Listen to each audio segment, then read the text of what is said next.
After his surprising move to the Scuderia, Hamilton has had a disappointing start to the season. In Saudi Arabia, he finished 13th in free practice, more than a second behind Lando Norris and far behind Leclerc. What's going on?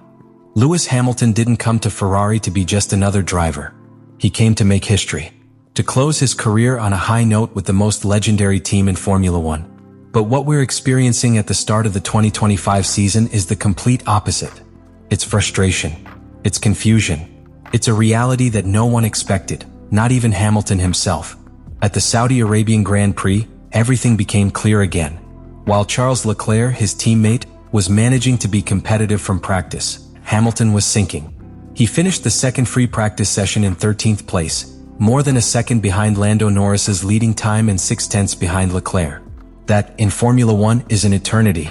And the most shocking thing wasn't the numbers, it was Hamilton's own statement. "I'm trying to see if I can get into the top 10.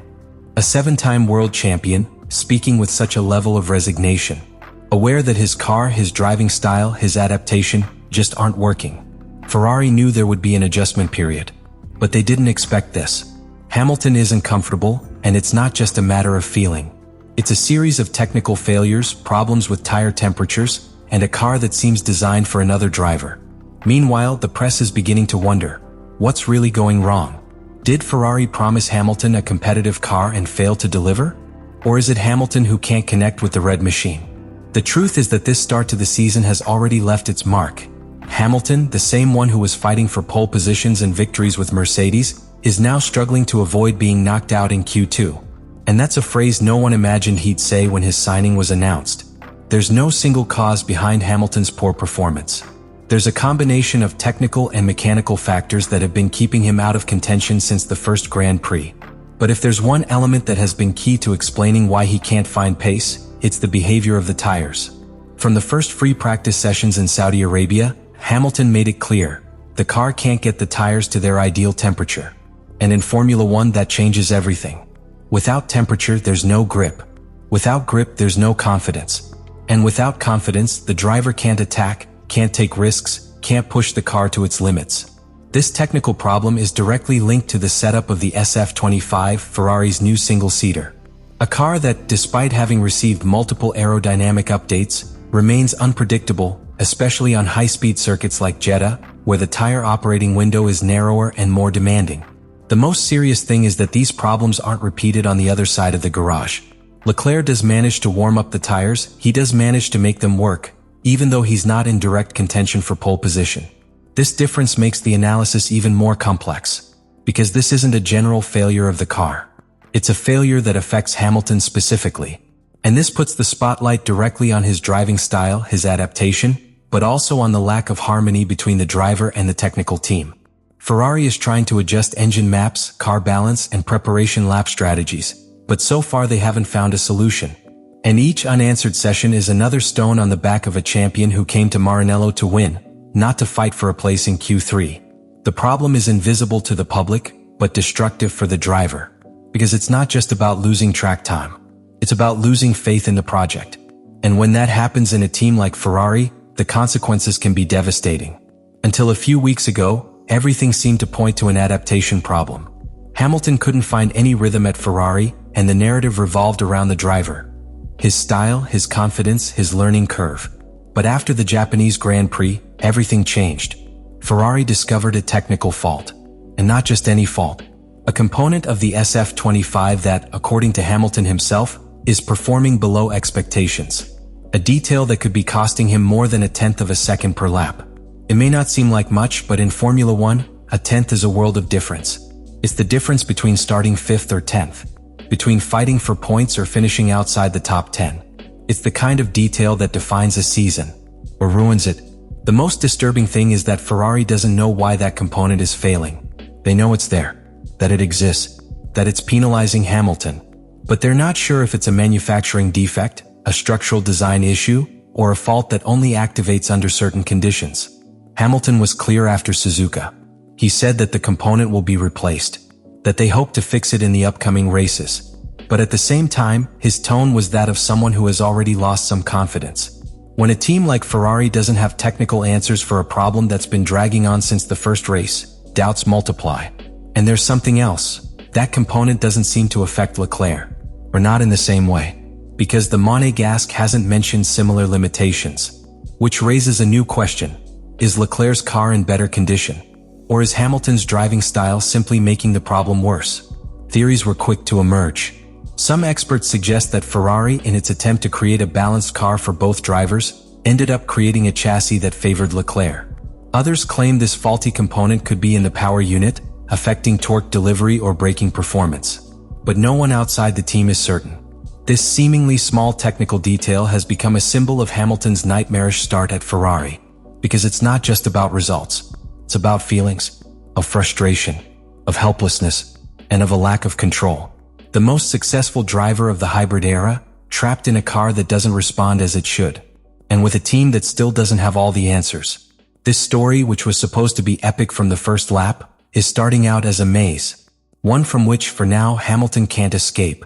With a start to the season far below expectations and a clearly frustrated Hamilton, Ferrari hasn't sat idly by. The Saudi Arabian Grand Prix became the stage for a technical gamble that sought to change the course of events. They knew they couldn't afford another race without answers, and they decided to make a move: new aerodynamic updates. One of the most significant changes was the introduction of a redesigned rear wing. At first glance, it may seem like a minor modification, but in Formula One, every millimeter counts. Ferrari modified the upper wing flap, adjusting the trailing edge and shortening the center chord. The goal was clear: reduce aerodynamic drag, gain top speed, and at the same time minimize downforce loss in fast corners like those in Jeddah. But here's the important nuance. Leclerc and Hamilton didn't use exactly the same setup. Leclerc's car was fitted with a biplane-like beam wing configuration, while Hamilton's retained a more traditional solution. This difference isn't anecdotal. It reflects two things. First, that Ferrari is experimenting, and second, that it hasn't yet found a single formula that works for both drivers. In addition to these new features on the wing, Ferrari maintained the parts introduced at the Bahrain GP. Changes to the floor and diffuser sought to expand the car's operating window. According to data analyzed by Italian media, in Bahrain that window was already almost double what it had at Suzuka. And in Saudi Arabia, Ferrari hoped to increase that capacity by another 30%. In theory, this should allow the SF25 to behave more predictably, more stably, and therefore more competitively. But Formula One isn't driven solely by theoretical data. On the track, the results have been more ambiguous. Although Leclerc managed to take advantage of some of these improvements, Hamilton once again struggled. And that leads to another inevitable conclusion. Updates alone aren't enough. Ferrari is trying to adapt the car to the track, trying to respond quickly to the technical challenge. But as long as new parts arrive through trial and error, inconsistency will continue to be a problem. Even more so if those tests don't work equally for both drivers. The difference in setup between Hamilton and Leclerc isn't just a technical issue. It's also a sign that the team is still trying to understand how to adapt to the particularities of each driver's style. And in the midst of that search, Hamilton continues to be left behind. The updates were a hope, a possible solution. But in Saudi Arabia, once again, they became another missed opportunity. There's an uncomfortable truth that's becoming impossible to hide inside the Ferrari pit box. Charles Leclerc is performing far better than Lewis Hamilton. And that gap isn't limited to a bad day or an unfortunate qualifying session. It's a trend. A constant that repeats itself race after race. In Saudi Arabia, history repeated itself. Leclerc managed to extract decent performance from the SF25, while Hamilton finished the second free practice session more than 6/10 behind. That same gap was repeated in qualifying. And he was already coming from Bahrain, where Hamilton also fell far short of his teammates' pace. The technical analysis behind this gap is clear, but no less worrying. Leclerc has been experimenting with aggressive setups, even extreme ones in his own words, with the aim of finding balance. And although he hasn't yet reached the level of the Red Bulls, he has managed to get the car to respond. He has understood its limits. He has made it work. Instead, Hamilton seems trapped in a cycle of frustration and discomfort with the car. He himself has said, "I'm just not connecting with the car." And that comment, which may sound almost casual, is actually a confession. A symptom that he doesn't feel part of the team. That he can't get in sync with the machine. That every fast lap is a struggle, not a demonstration of confidence. Qualifying laps are the best example.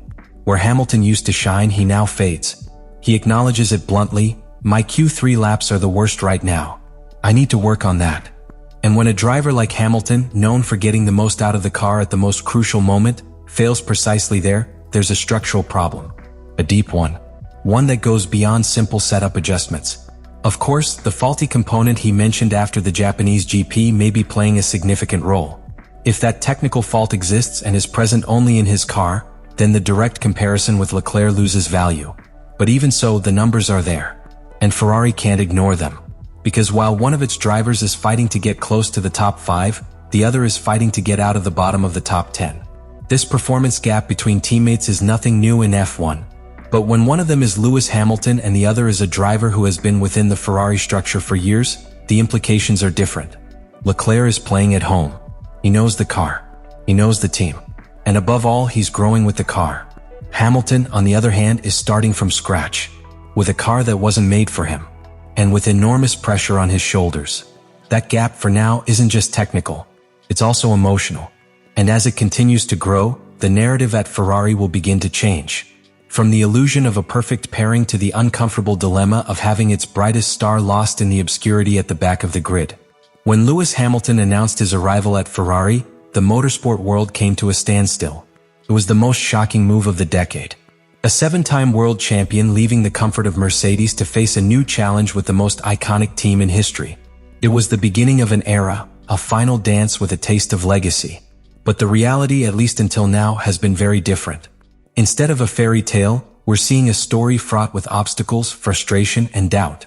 Hamilton isn't fighting for wins, not even podiums. He's struggling to break into the top 10. Something that, just a year ago, would have seemed absurd. The adaptation has been much more complex than expected. The car isn't responding. The sensations aren't coming. The fastest laps aren't appearing.